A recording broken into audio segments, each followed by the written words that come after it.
You know what amazed me about the tourism industry? We love percentage. We worship percentage. We fight over percentages, tourist arrival, occupancy rates, average span, load factor, and now AI adoptions. Suddenly, everyone has become mathematician. One report say 90% of travelers already use AI. Another report say no, no, no, no, only 8% use AI. And tourism players look at this report like divorced parents arguing over custody, something like that. And no, my survey is correct. No, no, no, your survey is wrong. It's sponsored. And I'm sitting here thinking, guys, tourists are already traveling while we are still debating spreadsheets, debating about AI. So I saw one infographic recently. One study says 91%. It's very high. Another say 8%. There is no difference. There is not even a gap. That is basically, some people think the earth is round, something like that. And some people think the earth is like watermelon. So what happened? What happened? Simple. Everybody asks different questions. One survey asks, have you ever used AI? Another one asks, do you regularly use generative AI for travel planning? Another one asks, did you use AI during inspiration stage? See? So if I ask, have you eaten nasi lemak before? Have you eaten nasi lemak before? Almost every Malaysian say yes.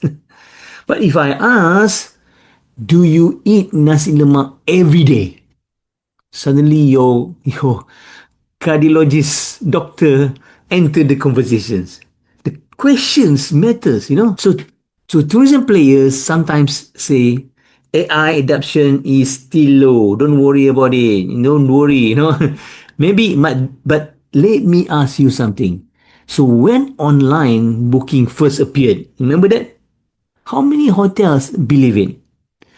When online travel agents came, how many travel agents believe? Or how many agencies laugh? So when social media marketing started, how many businesses say, well, Facebook is just for young people, Then suddenly, boom, everybody joins late. Everybody joins late. And then complains. Tourism history is basically have have gone through three stages, three steps. I would say three steps. Step number one, ignore the change. Yeah, I don't want change. We don't want change. Yeah, it's so small. We don't change. Step number two, laugh at change. It's too small. And step three, panic. Oh my God, what happened? So the wrong question is, how many tourists use AI? That's the wrong question.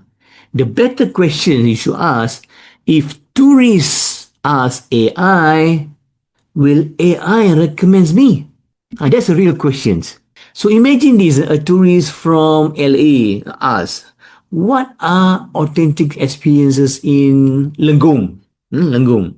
So AI will answer, Perak cave tours, archaeological sites, maybe food experiences, or maybe some cultural activities. But what about your product? What about your experience? Missing, yeah? Missing. So not because your product is bad, not because your package is bad, but because the machine cannot see you. And in tourism today, invisible business do not get booked. Period. So old tourism's funnel, you can see the old tourism funnel. Well, long time ago is go to travel agents and they just settle everything. But then came to this Google, go to website and go to WhatsApp, long conversation, and we give quotations, and we have to follow up, and suddenly missing after giving quotation, missing, ghosted. And now the new tourism funnel, guys. AI, recommendations, instant comparisons, booking, payment, finish.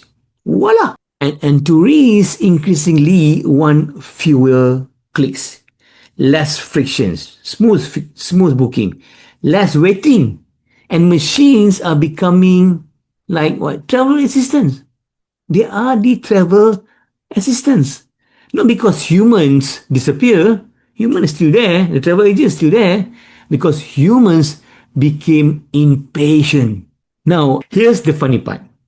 People think AI only helps big companies.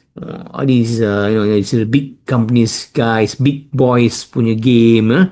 Actually, AI might be the first time small tourism players can actually compete properly, can compete international. Even though you have 2 or 3 person, 3 staff, you can compete. Think about it. Before, before big marketing budgets wins, we have to, we have to spend on advertisement, you spend on all these things, and big teams win. They have so many staff, hundreds of staffs in one travel agents, and big advertising wins. What about now? What about now? A homestay owner, a fisherman, even a fisherman, is, and a batik workshops, a food trail operator, a village guide, a local village guide, can suddenly become globally visible. Not because they become bigger, because they become discoverable. This is huge different. So guys, whether AI adoption is 8% or 20% or 50% or 90%, honestly, that number matters less than people think. Because even if only 10% of travelers use AI, there is million of people, guys. Million of people. Millions. You don't need everyone. You only need enough customers. Is that right? Huh? Don't be greedy. Enough customers. So tourism business don't survive because everyone buys. They survive because enough people buy. That's it. Alhamdulillah. So next time someone else asks, how many travelers actually use AI? Maybe the answer is enough that I should probably prepare for it.